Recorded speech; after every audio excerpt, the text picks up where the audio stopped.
The word jihad is mentioned in the Quran about 41 times. The words mercy, peace and compassion are mentioned about 355 times. Yes, come in. Come on in, Raz. Sit down, please. Contrary to popular belief in most Western cultures, Islam is a religion that preaches peace and tolerance. Yes, Patricia. If Islam truly is a religion that preaches peace, then how come the world's most troubled spots, the West Bank, Afghanistan, Pakistan, Iraq, they're all plagued with Islamic terrorism? Well, that depends on your definition of terrorism. Some might argue that the U.S. invasions of countries like Iraq and Afghanistan are also acts of terrorism. Those were acts of war to get rid of despotic regimes. Or a means of getting at a country's oil.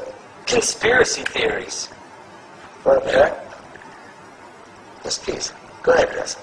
Mr. Khan is right. I mean, if we're talking about terrorists, the world's biggest terrorists are the white superpowers. Come on now. No, really, stop and think about it. Explain 9/11. Okay. Do you know how many people died in the Twin Towers strike? Around 3,000. And do you have any idea how many people died in the bombing of Afghanistan? Take a wild guess. More than 15,000 people died. And that's just conservative figures. About 50,000 tons of explosives were dropped on innocent civilians. Men, women, children. Yeah, but that was because of the Taliban. Now that you brought it up, did you know that the Taliban was a creation of the CIA to fight the Russians? Whatever. They were still harboring terrorists. Yeah, right. Terrorists that were never found. Just like the weapons of mass destruction that were never found in Iraq. Do you want to get into the death toll in Iraq? 500,000 civilians and counting.